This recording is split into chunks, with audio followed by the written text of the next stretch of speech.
Halo semuanya, kali ini kita akan membahas mengenai paradigma positivisme pada lingkup studi kasus komunikasi organisasi. Kayak gimana sih kelanjutannya? Yuk kita simak.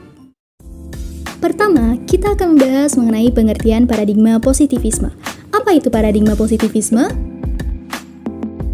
Positivisme merupakan paradigma ilmu pertama yang muncul di dunia ilmu pengetahuan. Keyakinan dasar aliran ini berakar dari paham ontologi realisme yang menyatakan bahwa realitas ada dalam kenyataan yang berjalan sesuai dengan hukum alam. Maka, paradigma positivisme adalah suatu aliran filsafat yang menolak aktivitas yang berkenaan dengan metafisik, tidak mengenal adanya spekulasi karena semua didasarkan pada data empiris.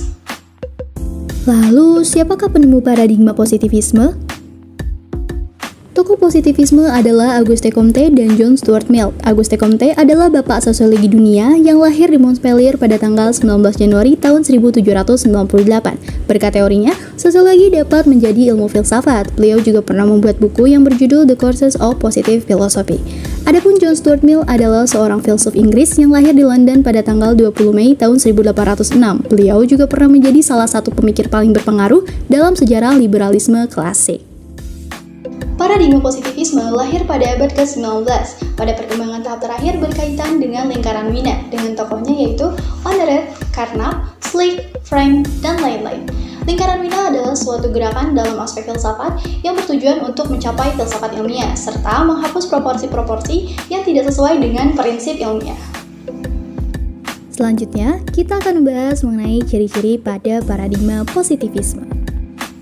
Ciri-ciri paradigma positivisme yang pertama ada reduksionisme yang mengandung makna bahwa realitas direduksi menjadi fakta-fakta yang dapat diamati. Yang kedua ada objektif atau bebas nilai. Menurut Doni Gahral Adian, di dalam paradigma positivisme terdapat dikotomi yang tegas antara fakta dengan nilai yang mengharuskan subjek peneliti mengambil jarak terhadap realitas dengan bersikap netral. Lalu yang ketiga, paradigma positivisme umumnya menggunakan metodologi riset kuantitatif berupa data sekunder, eksperimen, ataupun survei. Lalu yang terakhir, paradigma positivisme umumnya hanya mengamati permukaan yang tampak tanpa mendalami makna secara lebih mendalam. Adapun metodologi yang digunakan pada paradigma positivisme ini yaitu sebagai berikut. Pada studi kasus yang kami amati, bahwa dalam jurnal yang berjudul Efektivitas Komunikasi Organisasi melalui penerapan sistem administrasi persuratan terintegrasi di Universitas Lampung, peneliti menggunakan metode kuantitatif yang bertujuan untuk menghubungkan antara komunikasi organisasi dengan penerapan SAP sehingga diperoleh data berbentuk angka-angka dan dilakukan analisis menggunakan statistik.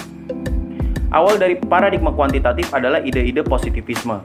Paradigma positivisme ini mengklaim ilmu merupakan ilmu pengetahuan yang nyata dan positivistik. Strategi penelitian yang digunakan adalah penelitian deskriptif kuantitatif yang bertujuan untuk menggambarkan fenomena yang sedang berlangsung saat ini, yang dikumpulkan dari data-data berbentuk kuantitatif. Selanjutnya, kita akan membahas studi kasus paradigma positivisme pada komunikasi organisasi yang berjudul Efektivitas Komunikasi Organisasi melalui penerapan sistem administrasi persuratan terintegrasi di Universitas Lampung. Perguruan tinggi sebagai subsistem dari Kementerian Pendidikan dan Kebudayaan dituntut untuk dapat mengikuti perubahan zaman. Teknologi informasi dan komunikasi atau biasa dikenal dengan TIK membantu manusia melakukan komunikasi. Perkembangan zaman yang kini serba virtual membuat kebutuhan perguruan tinggi pun mengalami perubahan. Tidak terkecuali di Universitas Lampung atau biasa dikenal dengan sebutan Unila.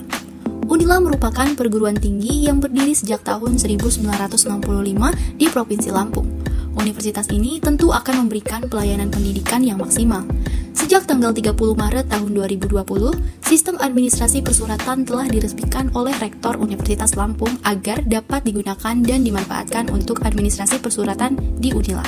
Sistem administrasi persuratan atau yang biasa dikenal dengan sebutan SAP adalah sarana untuk membangun komunikasi organisasi antara semua pihak yang terkait dalam proses persuratan dari ketua program studi atau ketua jurusan hingga pimpinan Universitas Lampung. Universitas Lampung mengembangkan sistem administrasi persuratan berbasis web service untuk menjawab kebutuhan dan kehilangan berkas. Efektivitas pelayanan SAP dihitung menggunakan N-gain dengan rumus N-gain sama dengan nilai maksimal dikurangi dengan nilai sebelum. Berdasarkan hasil penelitian, dapat disimpulkan bahwa peningkatan pelayanan SAP di lingkungan Universitas Lampung cukup efektif. Hal ini dilihat dari persentase peningkatan yang berada pada rentang 56-75%. Persentase peningkatan pelayanan sistem administrasi persuratan digital mencapai 60,9% dan termasuk ke dalam kategori cukup efektif. Mengacu hasil penelitian tersebut, tampak bahwa komunikasi organisasi yang berlangsung dalam penerapan SAP di Unila berjalan dengan cukup efektif.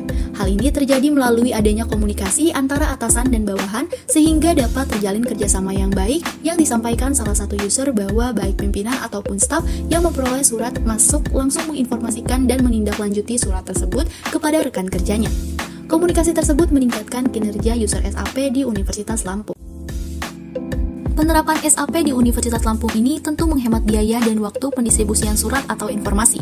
Sistem yang menggunakan teknologi informasi dan komunikasi ini membantu keefektifan komunikasi organisasi. Sehingga menurut Indriani, keandalan TIK menjadi salah satu pilihan lembaga karena keandalan, kecepatan, dan ekonomis. Komunikasi dari atasan kepada bawahannya cukup efektif jika ditinjau dari faktor akuntabel, sasaran, keamanan, adil, dan transparan. Berikut adalah referensi yang kami gunakan dalam menggali literatur mengenai paradigma positivisme.